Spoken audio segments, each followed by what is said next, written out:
las cosas que nosotros venimos haciendo. Me parece interesante decir algunas cosas de carácter, si se quiere, introductorio. No hay registro de un acontecimiento tan disruptivo para la educación como este momento, esta pandemia.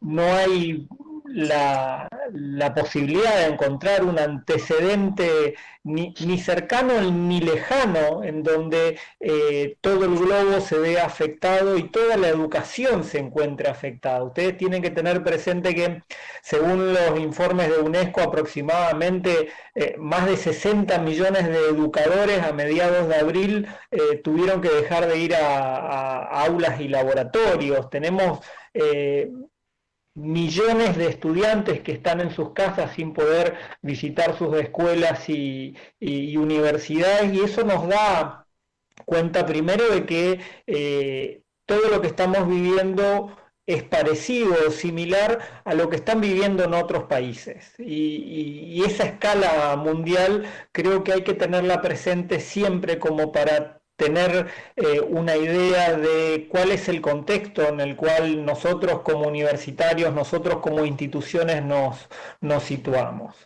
A partir de allí, claramente, las distintas realidades que tienen las instituciones, las regiones, los países, y dentro de los países, como en el caso de Argentina, nuestras provincias que presentan diferencias realmente abismales. Hablar de COVID en Catamarca es casi una picardía, no tenemos casos autóctonos, no hay circulación del virus y claramente eso abre una serie de discusiones y debates en torno a qué hacer, ¿no? Ese título de esa obra de Lenin que marcó una revolución. Y ahí me parece interesante remarcar algo en relación a los temas que se habían propuesto para la charla. Yo creo que la pandemia no generó nuevas desigualdades. En todo caso, lo que hizo es tener la capacidad de evidenciar viejas desigualdades. Es decir, América Latina y el Caribe es la región más desigual del planeta. Entre el que más tiene y el que menos tiene hay una distancia que realmente es abismal. Argentina lamentablemente no escapa a esta situación.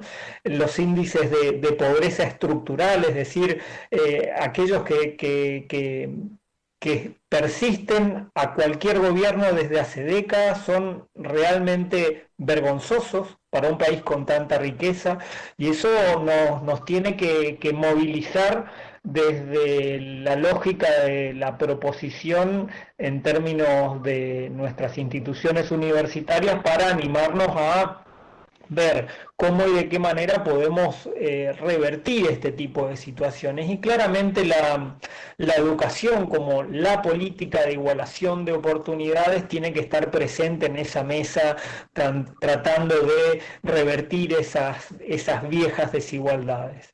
Sumado a eso, en todo caso, también se evidenciaron desigualdades que tienen que ver con cuestiones que hoy son urgentes y necesarias, que tienen que ver con lo que hoy se denomina la brecha tecnológica. De pronto nos dimos cuenta que nuestros estudiantes no tienen conectividad, de pronto nos dimos cuenta que hay localidades alejadas de los grandes centros urbanos que tienen enormes dificultades de conectividad, y eso de pronto apareció como parte de las políticas públicas, es decir, la realidad de manera torpe se hace presente instalando un tema en la agenda y requiriendo respuesta.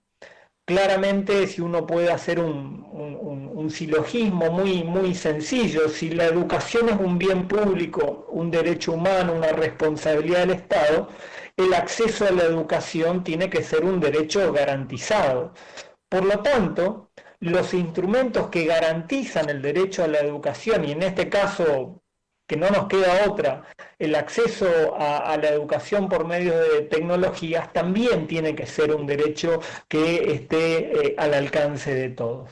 Y en eso claramente Argentina, como muchos otros países, tienen un largo camino todavía que recorrer. Es decir, nosotros tenemos que tratar de hacer que eso que de manera tan bonita prescriben nuestras leyes, nuestras legislaciones, se plasmen en realidad. Y la distancia entre la norma y la realidad es la política.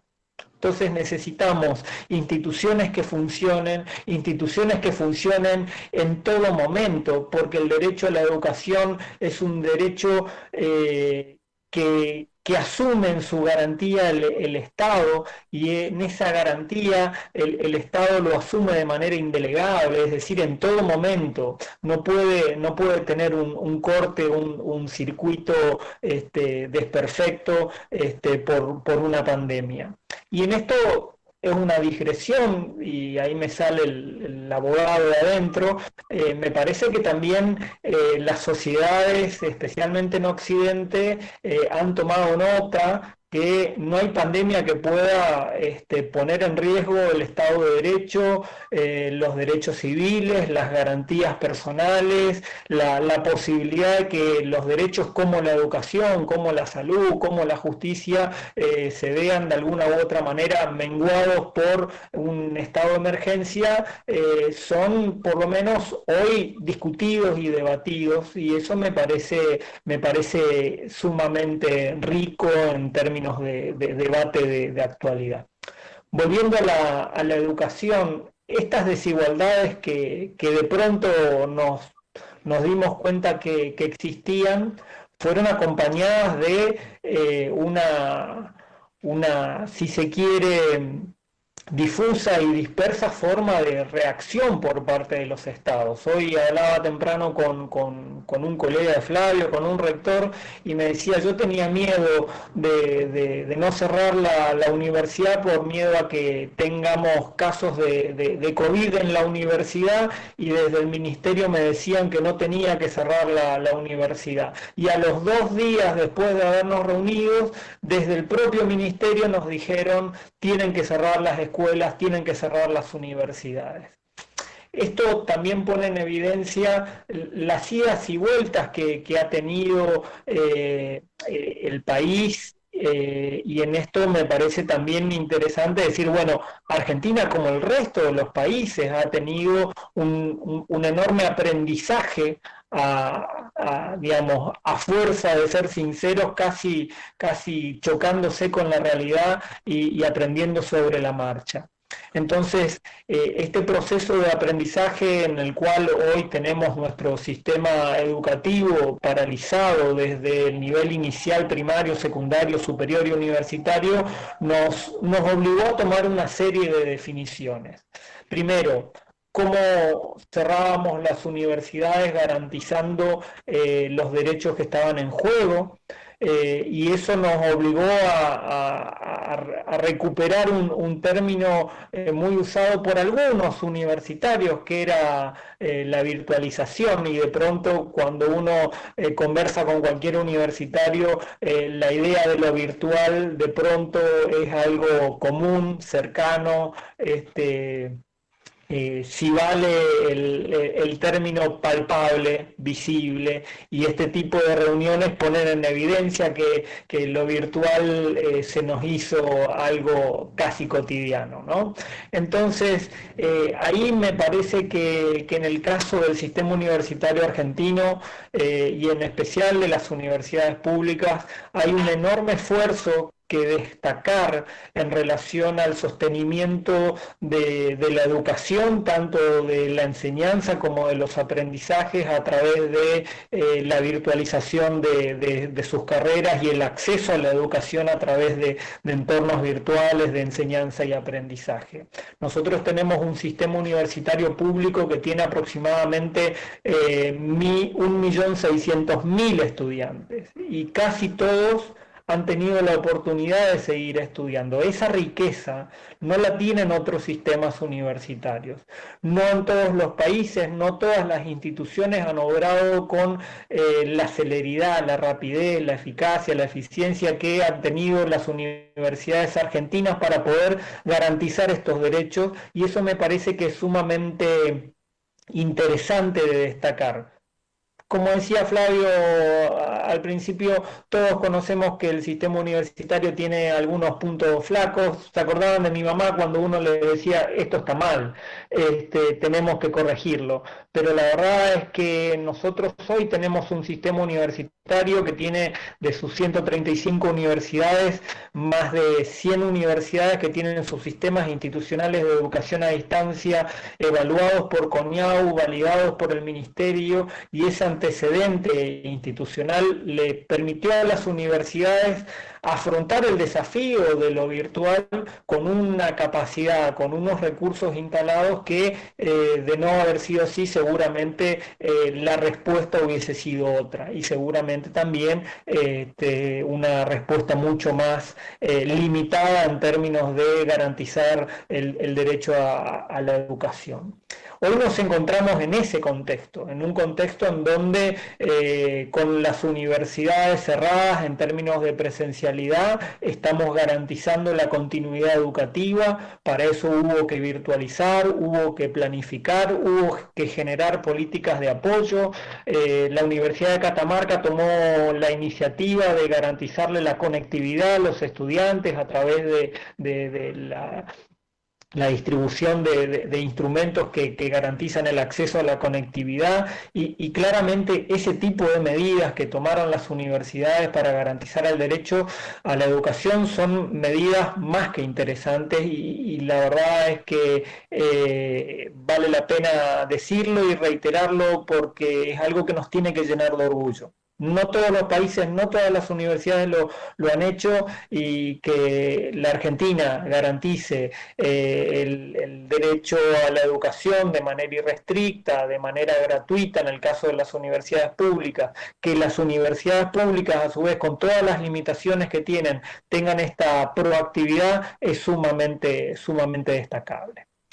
Hoy el desafío es cómo pasamos de esta instancia de garantizar continuidad a través de lo virtual a cómo reabrimos las universidades. Y ahí me parece que hay que tener una mirada seria, responsable y también cuidadosa. ¿Por qué? Porque nadie tiene la bola de cristal, y claramente vamos a convivir con el COVID durante un buen tiempo. Entonces, esta posibilidad de reapertura en lo inmediato va a llevarnos a seguramente tener que reorganizar nuestras oficinas, nuestras aulas, nuestros laboratorios. Eso va a exigir protocolos de actuación en todos los campos de la vida universitaria, desde lo académico, lo científico, la extensión, el trabajo administrativo, el personal de apoyo va a necesitar contar con instrumentos de seguridad y demás, que hacen que el trabajo de reordenamiento en términos institucionales sea un desafío enorme. Por eso, en eso que vos planteabas, Flavio, de decir, bueno, el nuevo perfil de autoridades, yo creo que a las autoridades que están, la realidad les impone incorporar temas en la agenda que tienen que ser resueltos de manera inteligente. Y cuando digo inteligente, digo conociendo las limitaciones, conociendo las potencialidades, conociendo los recursos. Cada una de las instituciones va a tener que discutir cómo poder reabrir la universidad, pero sabiendo de que este proceso es un proceso que viene para largo. Entonces, creo que la idea de volver a lo que sucedía en nuestras instituciones educativas antes de la pandemia es un error.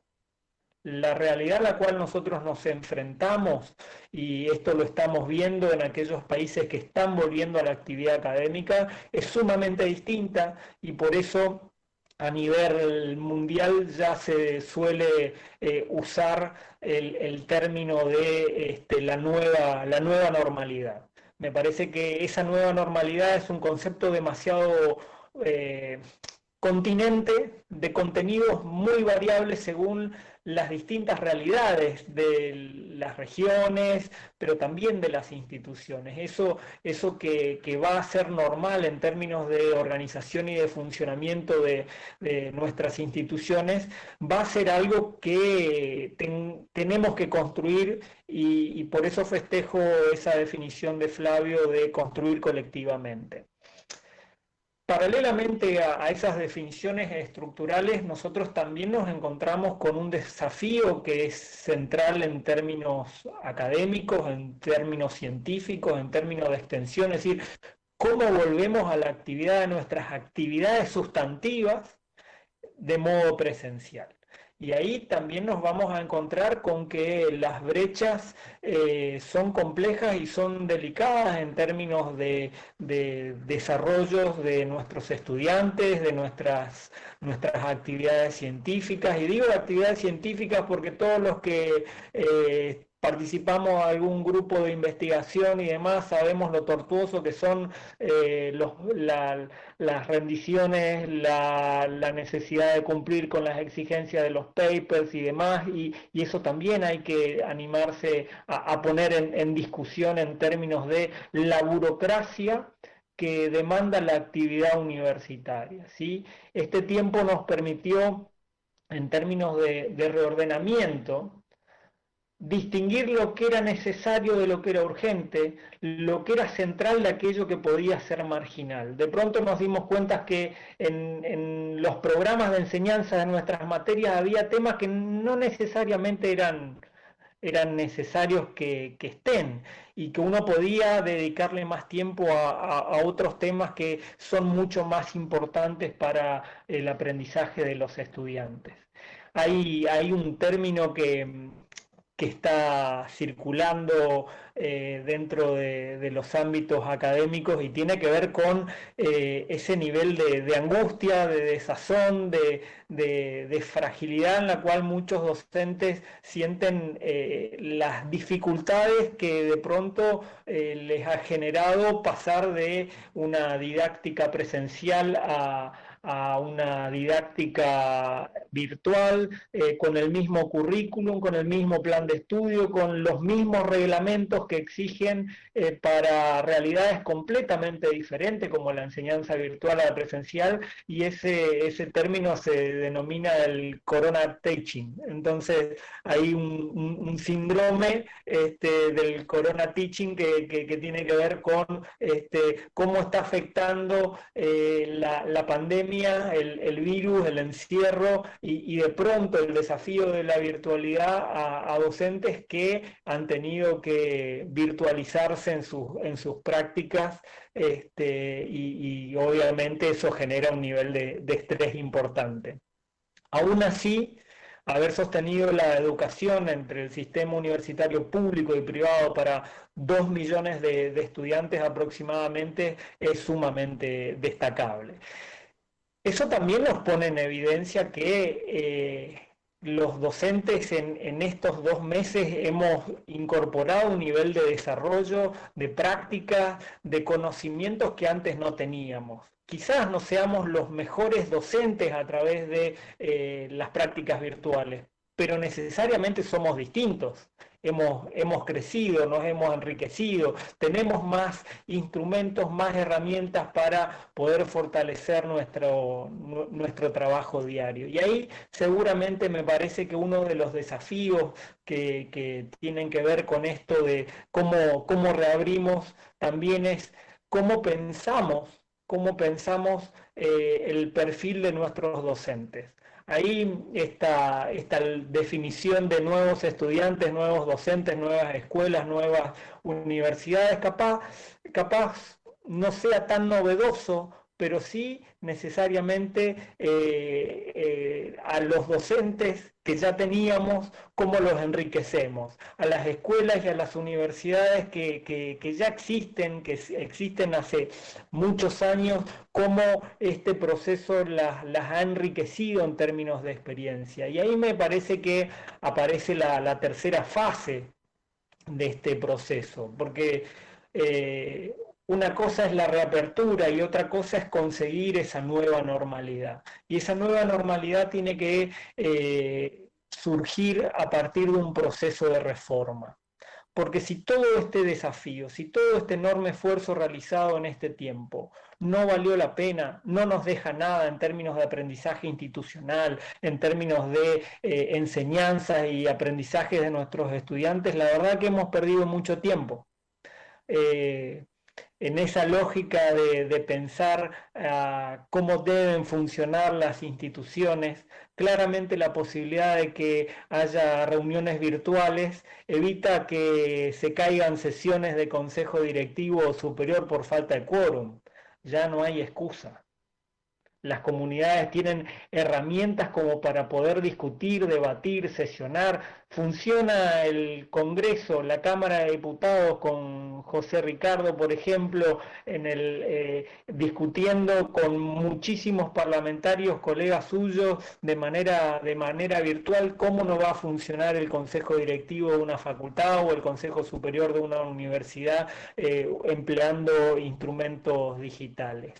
La burocracia tiene que ser otra, tiene que estar al servicio del universitario, no ser una excusa, una traba, una dificultad que tienen los docentes, los investigadores, los mismos no docentes y obviamente los estudiantes para acceder a sus derechos. Entonces, me parece que hay un desafío de pensar la universidad que viene desde una lógica distinta. Y en esto me parece que lo clave es animarnos a pensar el proyecto de universidad en términos de currículum, ¿sí? De pronto en estos 2 meses nos dimos cuenta que hacen falta debatir y discutir nuestras carreras, discutir y debatir cómo enseñamos, discutir y debatir los contenidos que estamos enseñando y cómo trasladamos eso a la realidad.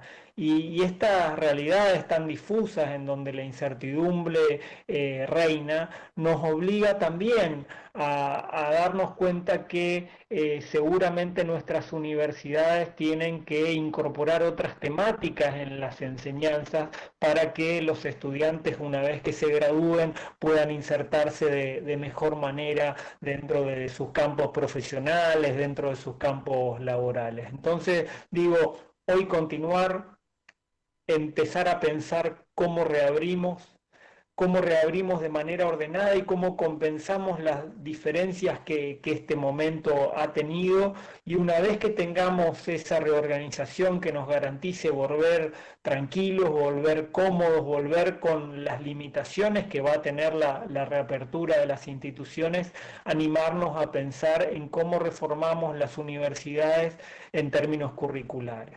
Y acá claramente las áreas académicas, las áreas científicas, las áreas de extensión universitaria son centrales.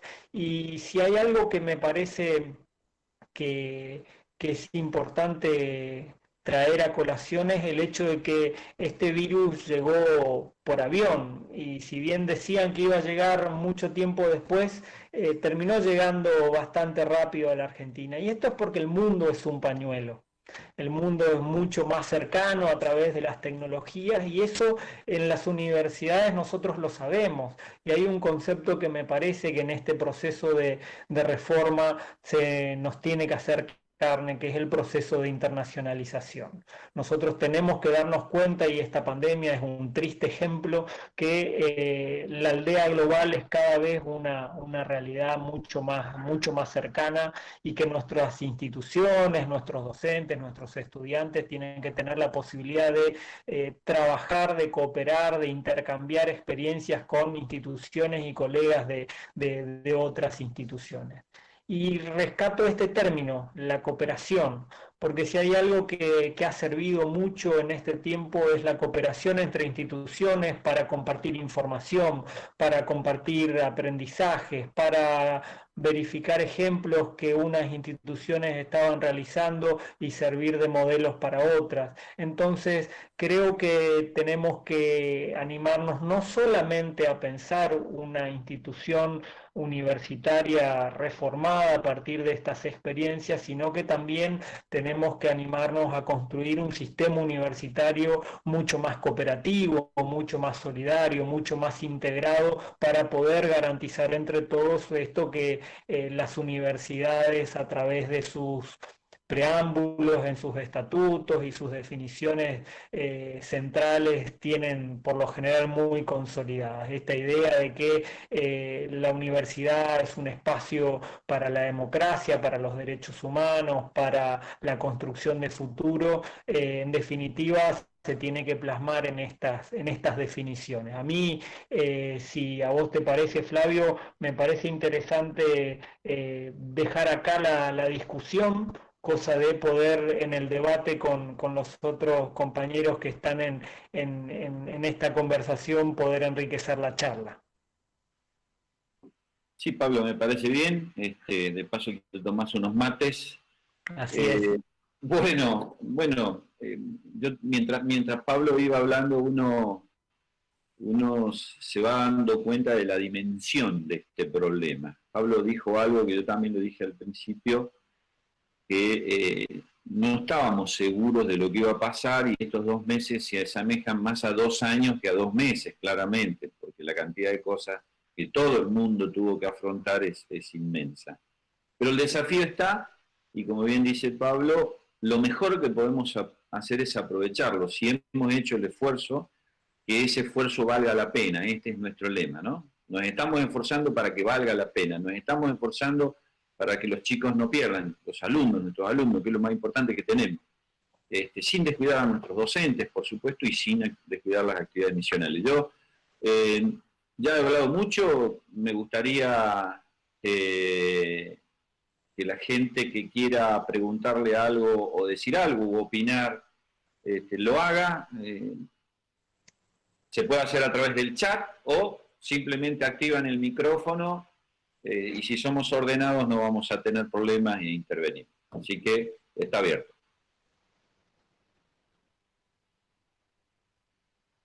Nadie se anima. Hola, buenas, ¿se me escucha? Hola. Sí, Víctor. Gracias, ¿cómo estás? Hola, Pablo. Hola, ¿qué tal? Hablo en representación por ahí de los estudiantes de la franja de Derecho de Catamarca, de la Universidad Nacional. Y bueno, por ahí realizar una consulta también y escuchándote, haciendo el análisis pertinente.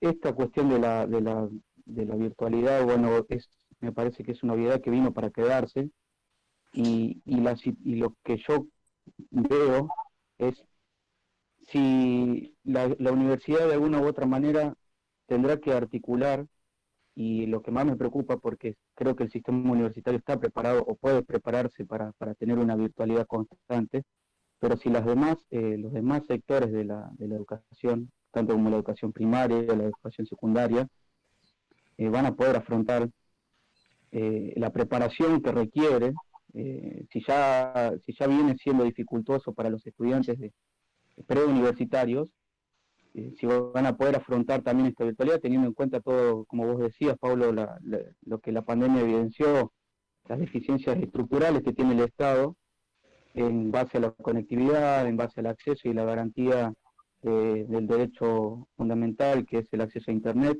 y la informatización del conocimiento. Y bueno, ¿vos creés o pensás que la universidad debe ser un actor fundamental a la hora de colaborar con los conocimientos y brindar capacitaciones también a los demás sectores de la educación?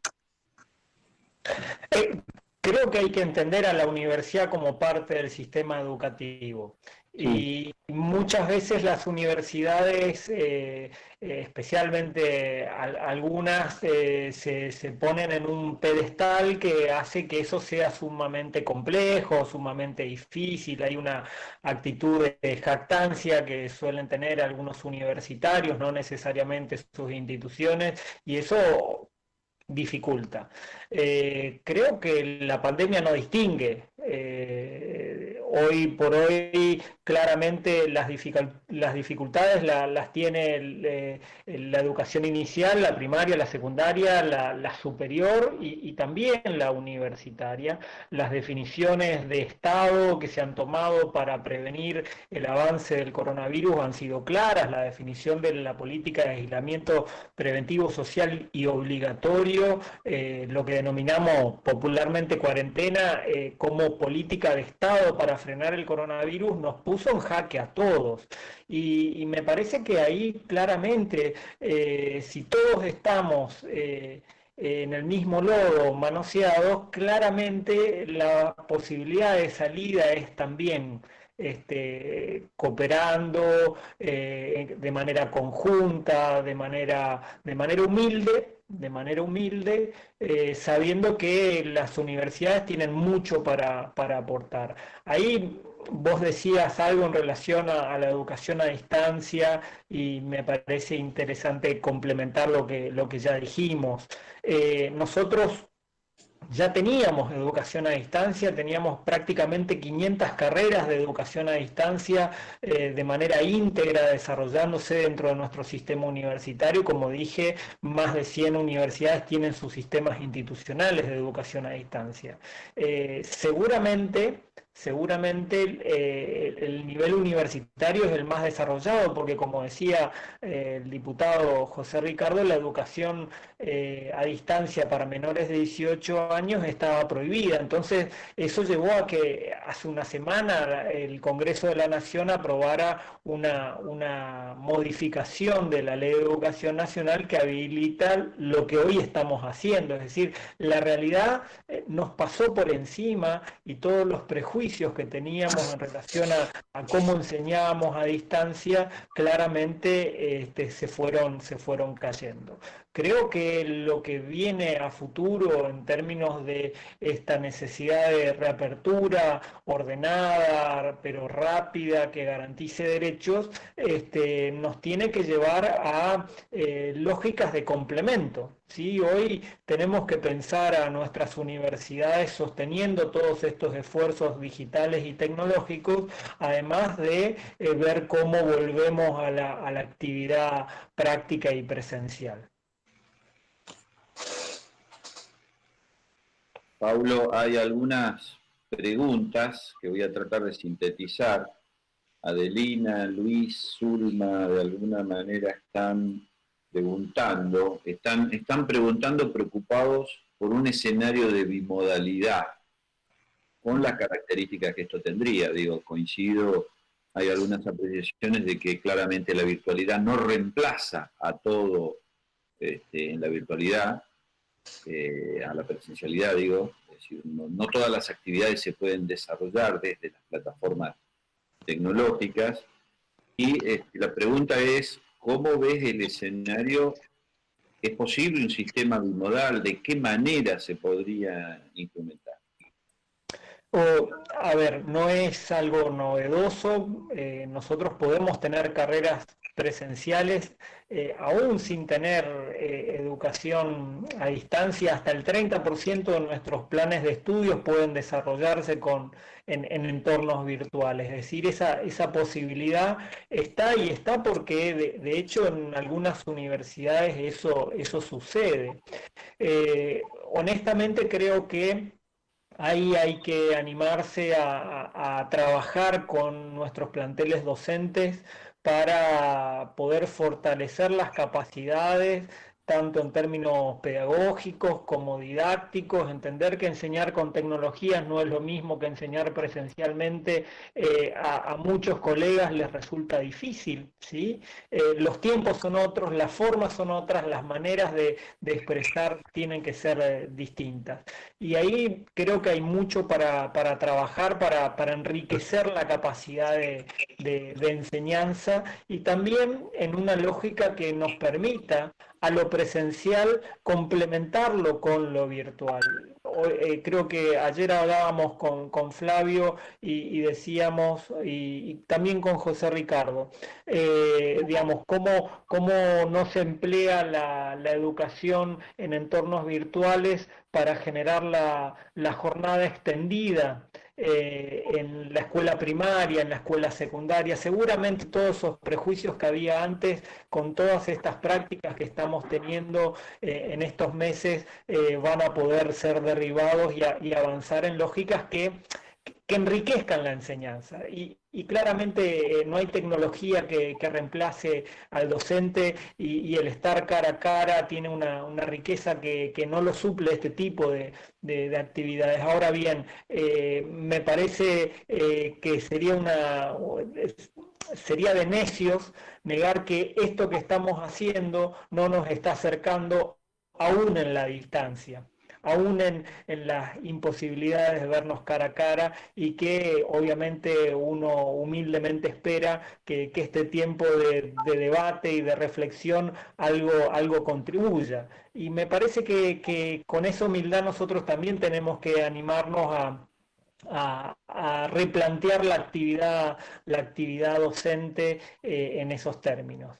Porque nuestros estudiantes que empezaron a ingresar desde el 2018 ya son nativos digitales, comprenden el mundo desde una lógica distinta a la que tenemos nosotros, que no tenemos esa condición. Entonces, los estudiantes no son nuevos porque nosotros los adjetivemos de nuevo, son nuevos porque tienen prácticas distintas, tienen formas de conocer el mundo distintas. Entonces, si yo tengo un sujeto con el cual trabajo que tiene características diferentes a las mías, tengo que tener la capacidad también de darme cuenta de esas condiciones distintas para poder desarrollar una estrategia de enseñanza diferente. Yo no puedo enseñar de la misma manera que enseñaba hace 20, 40 o 60 años, aunque la disciplina sea la misma.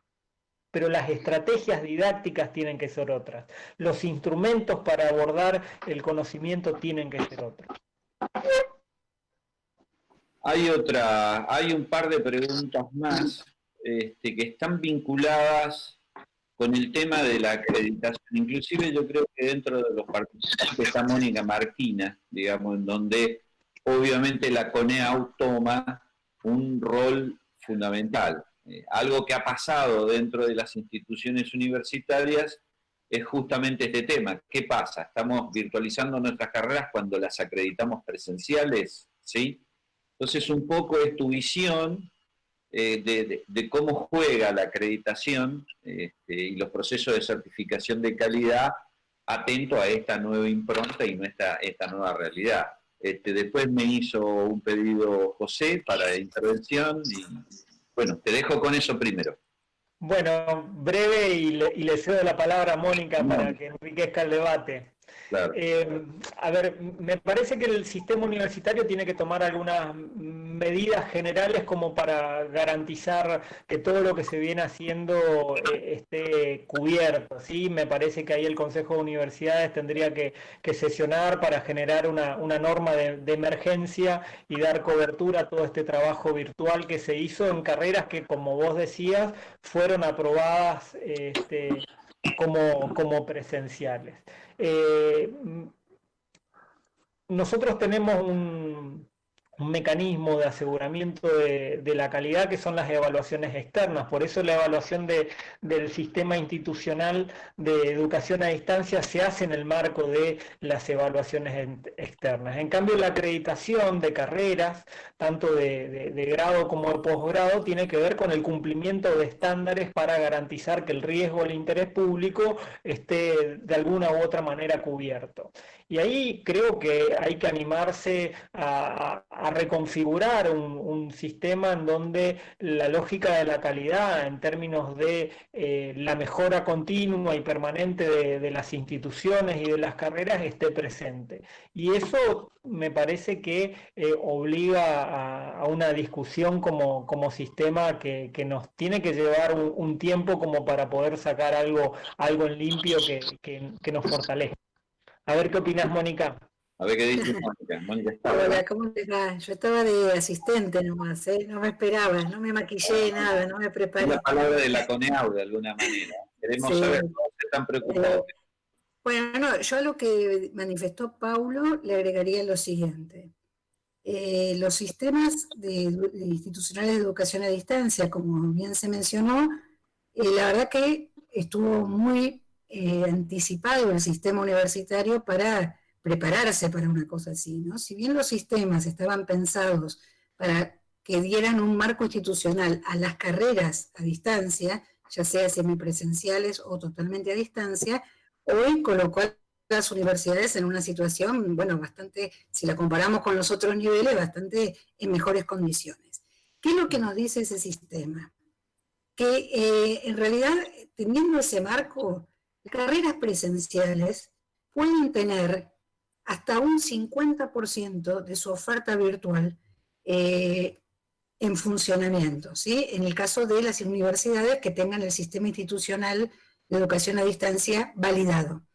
Así que, ¿eso qué significa? Que más o menos las universidades tienen un margen de 1 año y medio para funcionar, esperemos que sea menos, ¿no? Pero para funcionar con esta situación de emergencia y prepararse cada vez más para, bueno, poder ofrecer estas carreras que estaban pensadas de manera presencial en una modalidad de distancia que, bueno, al principio, como dijo Pablo, es de emergencia, pero que con el tiempo, y porque hay un sistema institucional de educación a distancia que prevé capacitación y prevé un montón de condiciones de base para poder llevar adelante, le van a permitir a las universidades prepararse.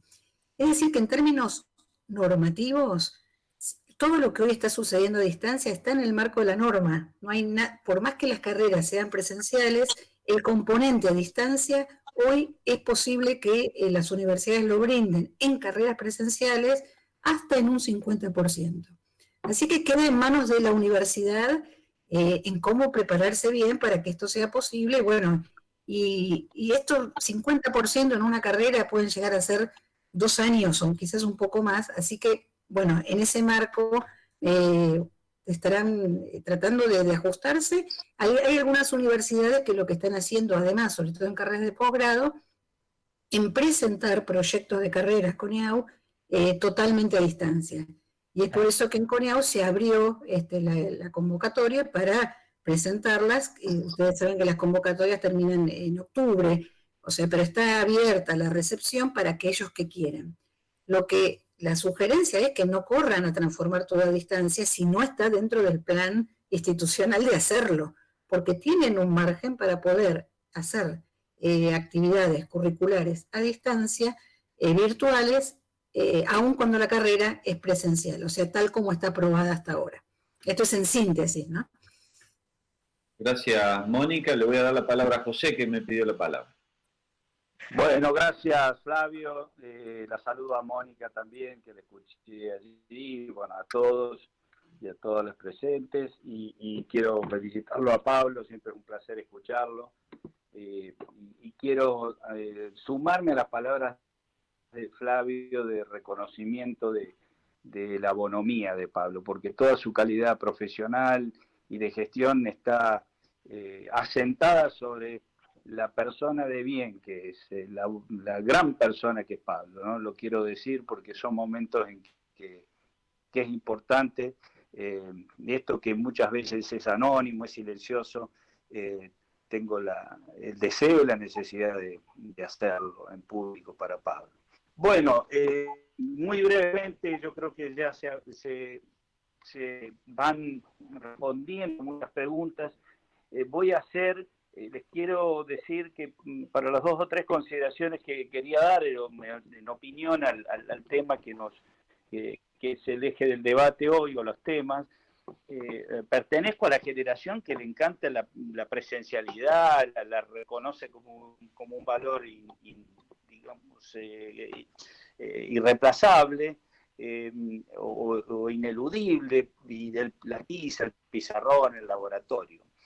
Pero sin embargo, quiero decir que también estoy convencido que la legitimidad de las instituciones, y en particular de la universidad, y de la institución, la escuela también, ¿no?, tiene que ver no tanto con lo que nosotros pensamos de nosotros mismos, sino con lo que los ciudadanos piensan de nosotros. Esa es la verdadera legitimidad de las instituciones en el último sentido. Y yo creo que hay dos generaciones, la generación de los millennials, y hay una entre medio, ahora la generación T, o sea, la generación táctil, que son los niños de estos años, que tienen 5, 6, 7 años, que están demandando al sistema educativo, incluso al universitario, respuestas que nosotros no les estamos dando plenamente. Lo digo tratando de generalizar una situación que en muchos casos puede ya tener respuestas concretas. Pero me da la impresión de que acá convivimos con, estoy seguro, con generaciones, como ya se dijo, que son los sujetos de derecho de la educación nacional, de la educación pública, y que nos están demandando cambios, nos está demandando la lectura de de esas nuevas demandas y ajustarnos a ellas. Yo creo que, como bien lo dijo Pablo, la pandemia ha puesto en evidencia muchas de estas necesidades y creo además que las instituciones han respondido con una gran flexibilidad y con una gran rapidez. Y diría también que los docentes, que muchos de ellos no habían tenido experiencia con la distancia, a veces usamos el término virtualidad en sinónimo de educación a distancia, lo voy a usar seguramente, pero no sabemos que no es lo mismo, pero con esa pequeña licencia, esta virtualidad, digo que además ha entusiasmado a muchos docentes y ha visto que la tecnología es un advenimiento inexorable y que va a tener que ser integrado de alguna manera, en mayor o menor grado, a la actividad educativa. Y este es uno de los grandes dilemas que se nos presentan, ¿no es cierto? Porque todo cambio en educación amenaza el status quo, ese status quo que además tiene para nuestra educación nacional una gran historia, un gran acervo, y lo pone en tensión, lo pone en juego. Para cerrar, creo que hay varias dimensiones, y en particular en donde la universidad es protagonista, es importante por el rol que tiene en el conjunto del sistema, como lo dijo Pablo, no tener ningún lugar especial, más que ser el último estadio de la educación nacional para los ciudadanos, pero uno es el político, es decir, la predisposición a crear las condiciones políticas en las instituciones, dada la autonomía que tenemos, para que maduren estas discusiones y estos cambios. Creo que ahí está el rol de la conducción política. El otro es el institucional, es decir, los cambios que inexorablemente necesita la gestión de la institución, gestión que parece, Pablo lo mencionó y creo que se mencionó como burocracia, la burocracia que consume gran parte del esfuerzo de la universidad y de los alumnos y del tiempo, algo que es absolutamente valioso en el proceso educativo.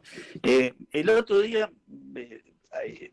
sancionamos una ley para que uno de los sectores más conservadores de la Argentina, que son la medicina, pueda hacer sus cosas totalmente virtuales, la expedición de recetas en forma virtual. Así que esto es una interpelación también a la forma de la gestión, donde tiene que haber un salto cualitativo muy importante, priorizando el tiempo, el cuidado del tiempo y la función esencial que tiene la universidad en relación a enseñar y a darle las mejores condiciones a los alumnos. Yo solía decir que muchos de los fracasos de los alumnos en la universidad no es por sus condiciones de conocimiento, sus aptitudes, sino que tiene que ver con la forma de gestión, cómo gestionamos el tiempo de los alumnos, y la institución universitaria es responsable. Y el otro es el académico, que se está tocando, veo algunas preguntas allí, que es el currículo universitario. Si bien la educación a distancia siempre estuvo en la universidad, y debo decir que Mónica lo sabe muy bien, mucho mejor que yo, y seguramente muchos especialistas acá que están viendo, es que tenemos en la Argentina una enorme tradición, una larga tradición en educación a distancia, que podríamos decir hoy lo que se dice educación virtual, pero educación a distancia. Una larga tradición de pedagogía en educación a distancia, que está, yo diría, soterrada, está ahí latente, y están básicamente en todos los departamentos de pedagogía de cada una de las universidades nacionales, seguramente. Entonces acá tenemos un gran desafío, que es la pedagogía de la virtualidad. La universidad pública, no para reemplazar la presencialidad, sino para desarrollar la presencialidad, la pedagogía de la virtualidad. Y creo que esto no se lo tenemos que dejar al negocio, que siempre está latente, y es que es una de las cuestiones que más nos sensibilizan, que es el negocio de la educación virtual. No queremos hablar a veces de educación virtual en relación a la educación pública, porque hay intereses económicos muy fuertes, lo sabemos en el mundo, pero justamente tenemos que ser el sector público, las universidades y el Estado, protagonistas de liderar ese proceso. Eso es una reflexión, no digo que haya que hacerlo, sino que lo veo como inexorable y veo que es una gran oportunidad para la Universidad Nacional. La transformación del currículum, del currículum universitario. Edith Lewin, que era una gran pedagoga, solía decir que nosotros venimos atosigando a los alumnos. Somos, con los contenidos de las materias, que Pablo lo mencionó, nos damos cuenta que hay una sobrecarga que después termina impactando en el alumno. Esto lo decía hace muchos años Edith Lewin, que había que hacer un acto de austeridad curricular enorme para poder, digamos, hacer un conjunto de contenidos en cada carrera, en cada materia, que permitiera a los alumnos no tardar 10 años, 12 años para recibirse a veces en una carrera, que es un tema que lo teníamos pendiente en las universidades, y ahora esto lo pone en evidencia la necesidad de darle una solución. Entonces ahí me parece que es muy importante, y para cerrar ya finalmente decirle que hay una oportunidad que se va a abrir, porque se está discutiendo una oportunidad que, digamos, para algunos lo pueden ver como una amenaza, otros como una oportunidad, pero se está debatiendo la discusión de una nueva ley de educación superior, ¿no? Además de las reformas que podría tener la ley de educación nacional, ¿no? en la cual nosotros estamos trabajando. Pero la ley de educación superior políticamente se está hablando, no conocemos ni hay proyectos que tienen muchos años, que nunca han llegado a aprobarse, pero desde la sanción de la ley, esta podría ser el mayor debate que se da, y tenemos que prepararnos para ese escenario, porque todas estas discusiones debieran estar contenidas en el marco de una nueva reforma de la ley. Ley que hace muchos años nosotros venimos visualizando probablemente la posibilidad de la necesidad de ayornarlas a los tiempos. O sea que creo que la universidad tiene ahí una gran oportunidad en relación a la pedagogía de los tiempos modernos, a la complementariedad de la presencialidad con la virtualidad, porque en realidad la educación a distancia, hay dos mundos hoy.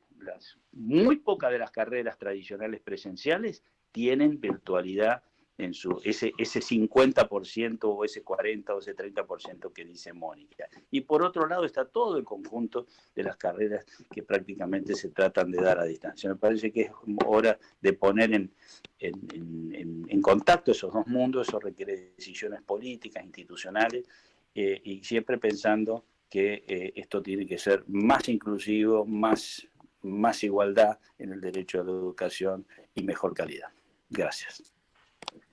Gracias, José.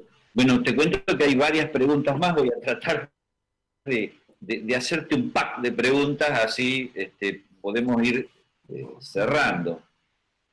José Juni pregunta si en este proceso de desburocratizar muchas cosas no sería una buena oportunidad para potenciar otras herramientas, como los sistemas de crédito, RTF, y que algo se habló, creo. Eso es una. La otra es una pregunta bastante controversial, el tema de la calificación. Anoche estábamos hablando de este tema. Calificar, no calificar, de qué manera calificar, ¿sí? ¿Cuál es tu visión con esto? Y hay una pregunta después de una alumna que lo que dice es si esta virtualización no se está transformando en alguna suerte de privatización, teniendo en cuenta de que hay mucha gente con pocas posibilidades de acceder a la conectividad, ya sea porque no tiene computadora o no tiene la esencial conectividad, ¿verdad? No sé si más o menos te quedó claro, a ver si podés hacer un combo de las cosas, que son distintas, pero bueno. Currículum, calificaciones y privatización, entre comillas. Bien, en relación a José Juni, mi profesor, José Juni, al igual que Mónica Marquina, fueron profesores de posgrado mío, así que mi agradecimiento a ambos, y la verdad es que si uno dice pavada, también es culpa de ellos, ¿no? Así que bueno, sepan a quién reclamar. A ver, claramente este tiempo es una enorme oportunidad para repensar el currículum en términos de propuesta institucional, en términos de reglas de juego, de definición de estrategias y tácticas que tiene la institución, y hablar, por ejemplo, de créditos académicos. No es solamente pensar a los planes de estudio en relación a una unidad de medida, cómo cuento los tiempos dentro de esta propuesta académica, porque tiene que ver con eso que decía José Ricardo hace un ratito. El crédito implica una unidad de medida que contempla el tiempo del estudiante. El tiempo del estudiante, tanto en términos de presencialidad como de trabajo autónomo. Y cuando uno piensa en los planes de estudio que nosotros tenemos, vamos a encontrar con que nosotros por lo general siempre pensamos los planes de estudio en relación a los colegas docentes. Entonces, reformamos o armamos las carreras en relación a la cátedra de fulano, a la cátedra de perengano, a la cátedra de sultanita, ¿sí? Estoy tratando de ser educado, se me están ocurriendo algunos nombres puntuales de mi propia facultad. Y claramente esa limitante hace que el plan de estudio como mosaico con asignaturas termine siendo una discusión con nombres propios, y eso hace muy difícil los debates.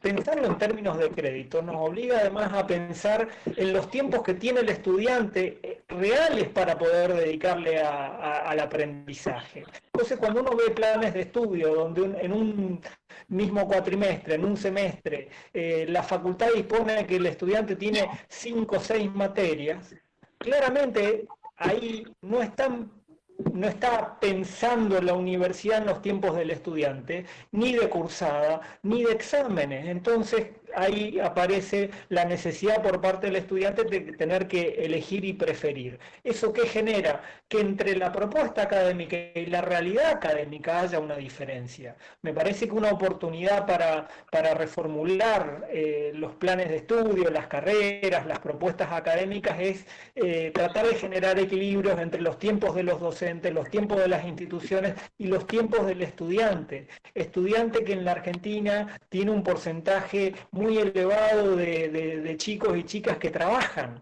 con lo cual esas consideraciones también tienen que estar presentes, y pensar planes de estudios que quizás tengan una robustez mayor, pero que le permitan al estudiante poder dedicarse a aquellas cuestiones que son realmente necesarias para su formación, para el desarrollo de las competencias necesarias para su profesión, para su aprendizaje, para su inserción en el mundo. Y obviamente eso también en términos de cómo articulamos las funciones sustantivas, cómo enseñamos e investigan, cómo enseñamos y se extiende, esa lógica en donde nosotros tenemos que tener la capacidad de darnos cuenta de que Argentina es el país de la reforma universitaria, pero el presupuesto universitario asigna recursos para sueldos docentes, sueldos no docentes, gasto de funcionamiento, la asignación en el inciso de salud y ciencia y tecnología. Oh sorpresa, la innovación de la reforma universitaria, que es la incorporación de la función sustantiva, extensión universitaria, no está contemplada. Por lo general, las universidades hacen enormes esfuerzos asignando recursos para poder desarrollar con recursos propios, en muchos casos, planes de desarrollo de extensión universitaria para vincularse con el medio y demás. Digo, son cuestiones que hay que animarse a a plantear para dentro de las universidades, pero también en relación al sistema. En cuanto a las calificaciones, yo honestamente creo que hay que entender que estamos viviendo un momento de emergencia. El Consejo Federal de Educación dictó una resolución hace unos pocos días donde para la educación inicial, primaria, secundaria y superior reemplaza las calificaciones numéricas por evaluaciones formativas, que los estudiantes van a tener devoluciones en relación a sus aprendizajes, pero no calificaciones en relación a las exigencias que están establecidas en los regímenes académicos, y eso obliga a las jurisdicciones a tener un enorme trabajo para pensar cómo hacen esas devoluciones y cómo articulan estas definiciones en el marco del Consejo Federal por unanimidad. Todos los ministros de Educación, los representantes del CIN, los representantes del CRUB han planteado para estos niveles educativos y cómo reforman sus regímenes académicos, cómo generan los espacios de compensación entre el ciclo lectivo 2020 y 2021 a partir de las pautas que fueron aprobadas. Digo, esos niveles educativos tienen un nivel de acuerdo en relación a las evaluaciones, uno puede compartir el criterio o no, lo cierto es que hay una legitimidad importante en esas definiciones. Cuando digo unanimidad, digo también todos los partidos políticos, todas las gobernaciones, es decir, todos los actores que deciden sobre la educación en los otros niveles han resuelto eso. En el plano universitario, autonomía universitaria. Cada comunidad universitaria sabe perfectamente qué es lo mejor para llevar adelante sus procesos y me parece que en eso hay que ser sumamente cuidadosos y además responsables a la hora de emitir juicios u opiniones. Claramente también hay diferentes realidades entre disciplinas que requieren prácticas en terreno, disciplinas que requieren un nivel de ejercicio que lo virtual la verdad que no suple y ahí también hay que generar las oportunidades para que los estudiantes puedan acceder a ese tipo de actividades. También partiendo de la base que esas actividades que se tengan que hacer en entornos prácticos el día de mañana también van a tener que tener nuevos protocolos de actuación para que docentes, estudiantes, no docentes, sociedad en general guarden cuidado en relación a la pandemia, el cuidado personal, el distanciamiento social, etcétera. Esas cosas también las tenemos que incorporar en nuestra agenda de resoluciones a sacar en los consejos directivos y superiores. Y la última pregunta vinculada a la privatización. A ver, bien público, derecho humano, responsabilidad del Estado. Esa es la definición que tiene la Argentina sobre la educación. Esa es la definición que tienen las universidades en general y especialmente las públicas sobre educación. El tema es cuando el Estado dice una cosa y hace otra, ¿sí? Nosotros aplaudíamos en el 2005 que la ley de educación federal era derogada y se aprobaba la ley de educación nacional que tiene estas definiciones y que el Estado en todas sus responsabilidades tiene la obligación de garantizar esa educación. Vamos a decir las cosas con nombre y apellido. Siglo XXI, una universidad cordobesa que tenía aproximadamente 8.000 estudiantes por aquel entonces. En el 2016 tenía 68.000 estudiantes. Prácticamente todos a distancia. ¿Qué pasó? ¿Dónde estuvo el Estado cuando se expandió la educación a distancia? De la mano de la universidad privada, sin control del Estado. Claramente hay una diferencia entre los discursos y las prácticas, entre las normas y las realidades. A mí me parece que la medida generada por el propio sistema universitario a través de los sistemas institucionales de educación a distancia generan un piso para garantizar determinado funcionamiento mínimo por parte de la universidad, que esos sistemas estén evaluados por CONIAU nos generan un nivel de tranquilidad en términos de la transparencia con la cual esos procesos son llevados adelante, y que la universidad pública asuma con los principios de ingreso irrestricto y gratuidad la posibilidad del desarrollo de educación a distancia, me parece que lejos de privatizar lo que hace es ampliar oportunidades, amplía cobertura. Hay un proyecto en el Consejo Interuniversitario Nacional aprobado en abril del 2018, si no me equivoco, en la reunión plenaria de Jujuy, a propuesta del doctor Hugo Yuri, rector de la Universidad Nacional de Córdoba, que es el campus universitario, que pretende ser una plataforma en donde todas las universidades puedan aportar al desarrollo de la educación a distancia como complemento, como carreras, la posibilidad de tomar trayectos de una universidad, complementarlos con otras, etcétera, hacer del país, hacer de Argentina un gran campus universitario justamente para ampliar la oferta universitaria. Es decir, la educación a distancia tiene que ser vista como una oportunidad de complemento, de facilitación del acceso a.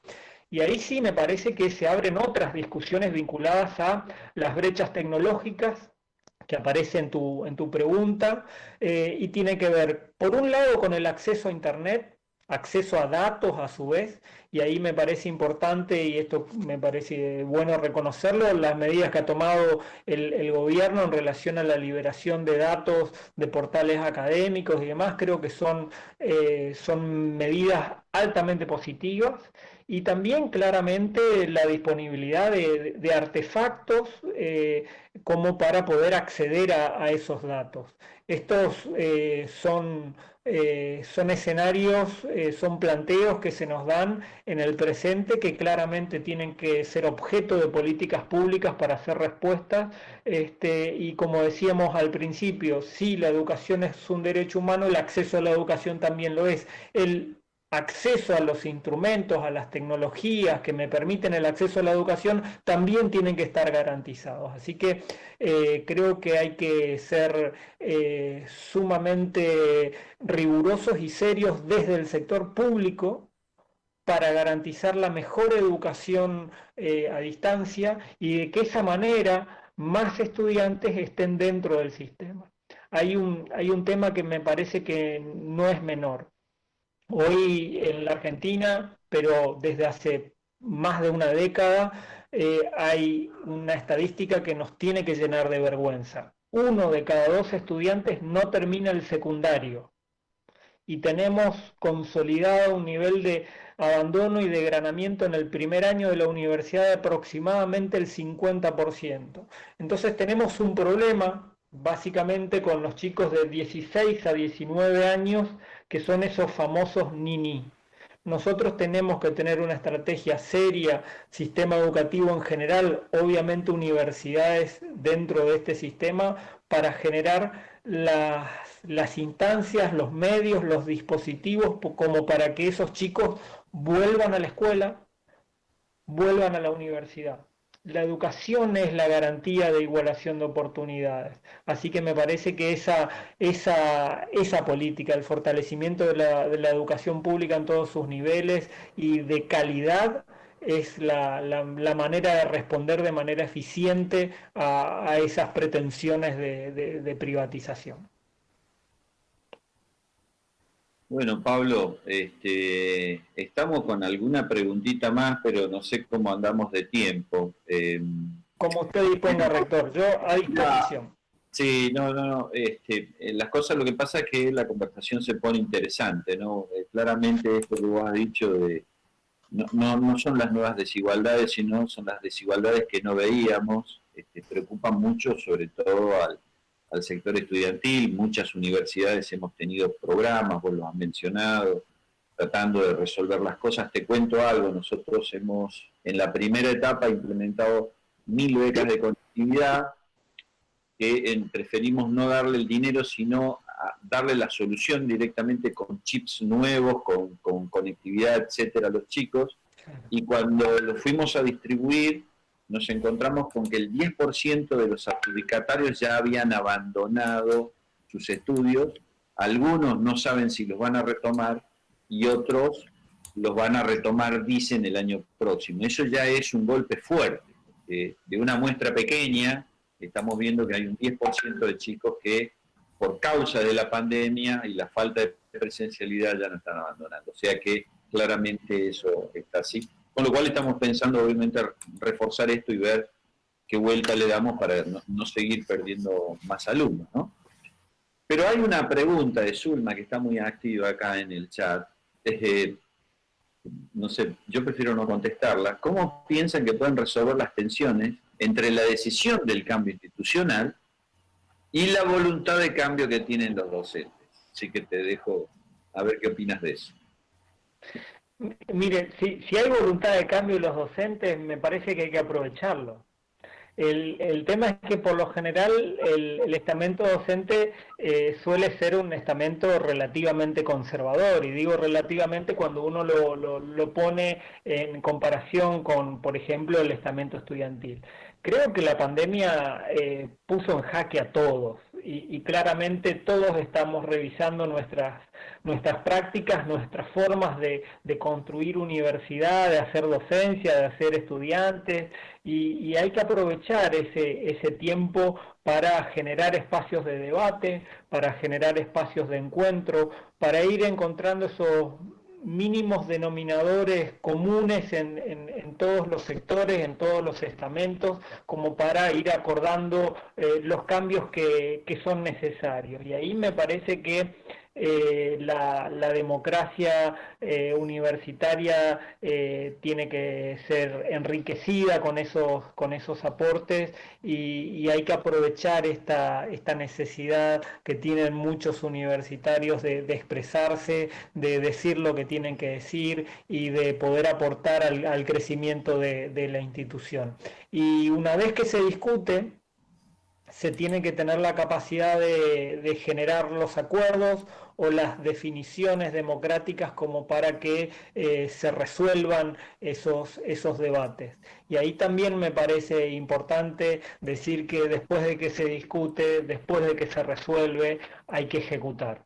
Y muchas veces los problemas de las universidades y los problemas que tenemos en la educación no tienen que ver ni con los debates ni con las resoluciones, que son hermosas. Tienen que ver con las ejecuciones, y ahí también hace falta el compromiso de todos como para poder llevar adelante los proyectos universitarios, ¿no?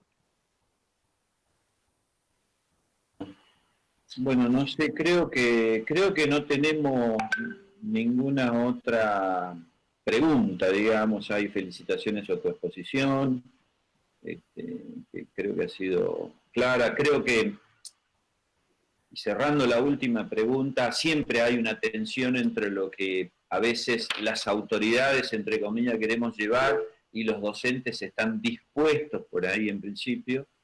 Creo que la solución pasa por primero acordar una visión, digamos, a dónde queremos ir, y eso tiene que ser consensuada necesariamente, porque ni el autoritarismo ni la excesiva laxitud, digamos, y libertad en la decisión. Tenemos, siempre digo, somos una universidad y pertenecemos a un sistema democrático, pero también tenemos una responsabilidad, y esa responsabilidad nos interpela con urgencia, como en esta pandemia. Entonces las respuestas a veces hay que darlas rápidamente, y no hay mucho tiempo. Pasada la urgencia, por eso hacemos este ciclo de charlas, en donde queremos conversar, queremos ver las opiniones, queremos ver qué piensa la gente de otro lado, queremos escuchar a nuestros estudiantes, a nuestros docentes, a ver cómo la llevamos, más allá de las dificultades. Ayer hablábamos con Pablo y le decía, no quiero que quede un mensaje de pesimismo, de que todo es feo, que no sirve, que después todo va a ser virtual, sino cómo podemos rescatar todo este esfuerzo para que este esfuerzo valga la pena, porque realmente hay mucha gente que se está esforzando. Ustedes lo saben, a nivel docente, a nivel no docente, los mismos estudiantes están haciendo un esfuerzo increíble para poder seguirnos, ¿viste? Seguir a los docentes. se están produciendo cosas bastante lindas. Cuento una anécdota de ayer. Una colaboradora mía que está presente me dice, mi hijo ya domina, un chico que está en la primaria, ¿no? Y ya domina el mail, ya domina esto, ya domina el otro, y vos sabés que bueno, me decía, ya dejó tanto el YouTube, tanto los jueguitos y tanto, ya empezó a verle la utilidad a estos natos digitales táctiles que estaban hablando hace un rato.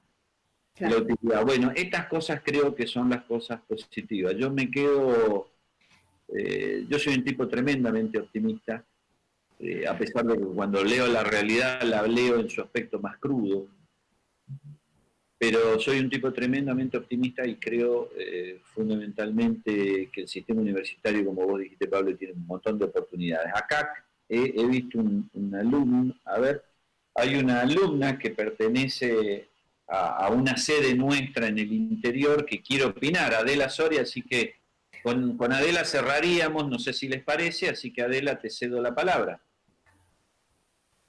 A ver si está. Por lo menos en el chat estaba. Habilita el micrófono. Ahí está. Hola, buenos días a todos. La verdad que el debate me pareció muy interesante porque soy docente primaria. Pero voy a hablar también desde aparte realizado para mi institución y para otras instituciones en las que he participado, muchos proyectos de inclusión a muchos niños. Aparte, voy a hablar desde 3 ángulos, qué beneficio trajo la virtualidad. Pero hay un ángulo que más me pareció importante, es la inclusión a ciertas minorías. Si bien en la primaria todavía existen muchas brechas, porque no las podemos todavía solucionar, hay muchos docentes que no están preparados y los niños de por sí necesitan una guía presencial. En el caso de la universidad, cada uno es autónomo y puede realizar de una manera tal vez más avanzada o menos avanzada esas búsquedas de conocimiento. En la secundaria surge otro problema, digamos así, que los adolescentes necesitan todo el tiempo estar con ese seguimiento, con esa tal vez presión para que puedan alcanzar los objetivos.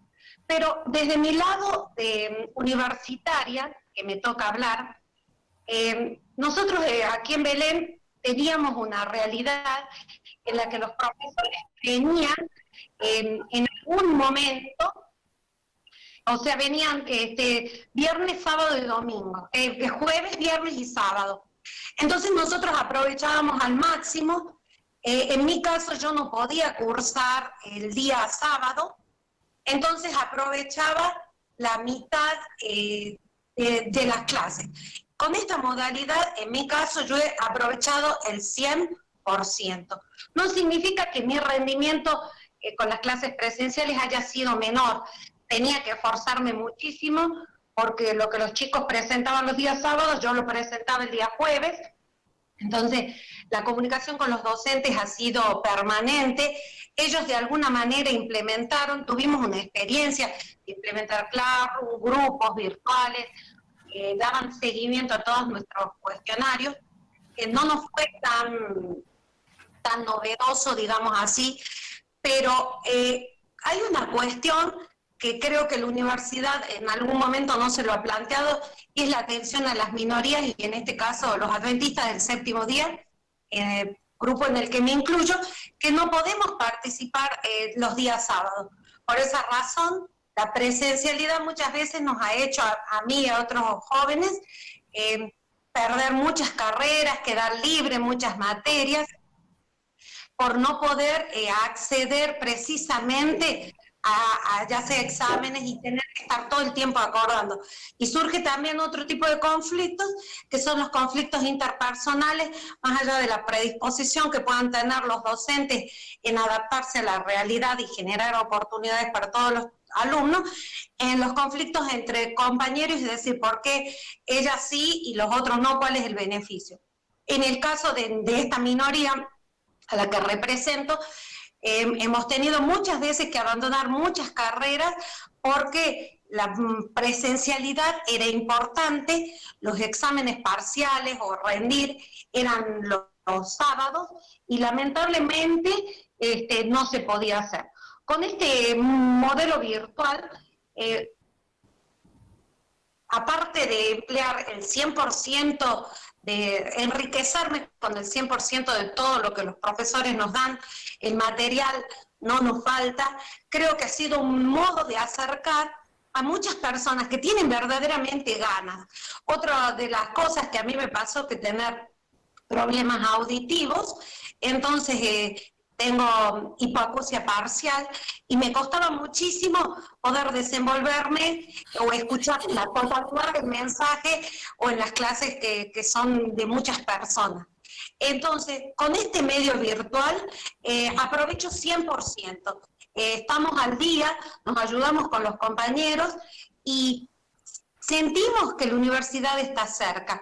Podemos cursar con compañeros de la ciudad de Catamarca, compartir ideas y creo que, digamos, más allá de que los objetivos de la presencialidad, de lo que ofrece una carrera sean muy importantes, poder dar la oportunidad a todas aquellas personas que desean seguir estudiando y que tal vez se le puede presentar alguna dificultad en no poder acceder a esa forma de poder asistir presencialmente. Y como dice el rector Flavio, no todo es negativo. Tuvimos que, desde mi caso docente, adaptar muchas clases, adquirir nuevos elementos que son importantes, poder estar presente más allá de la cuenta, y creo que en el caso de la universidad de formar nuevos profesionales de la educación, deberían contemplar todos esos aspectos en el que puedan incluir a las minoridades, porque, como decía Paulo al principio, la educación es un derecho. Más allá de que yo hice muchos proyectos para incluir a muchos chicos en la primaria y estoy ahora haciendo una investigación, estuve recientemente trabajando en un nuevo proyecto que se llama Sistema Escalonado, casualmente que es para la primaria, porque las falencias no están en la secundaria, sino las falencias comienzan en la educación primaria. Y los resultados que decía hace rato uno de los participantes de que los chicos abandonan la escuela secundaria es porque la escuela primaria no les ha brindado las suficientes herramientas y hay una brecha extensa. Primero porque a nosotros nos dicen que tenemos que continuar con esa trayectoria escolar y que no le podemos cortar la trayectoria escolar a los alumnos. ¿Qué sucede? Que las trayectorias escolares están craqueladas, en el sentido de que hay muchos chicos que ingresan al nivel secundario sin tener los conocimientos y se enfrentan en una nueva realidad en la que no contienen todas las competencias necesarias para poder seguir con eso. De esa manera, lo mismo continúa en la universidad y lamentablemente la educación pasa a segundo plano en esta realidad social en la que vivimos. Hay mucha gente y nosotros los educadores tenemos que seguir defendiendo la educación pública, la educación como el único medio que tienen los pobladores de no solo alcanzar sus metas, sino también de pensar en un futuro, de esas desigualdades poderlas empezar a achicar. En mi caso, cuando iba al 6º grado de la primaria, me detectaron el problema del oído y me dijeron que yo no iba a poder seguir estudiando.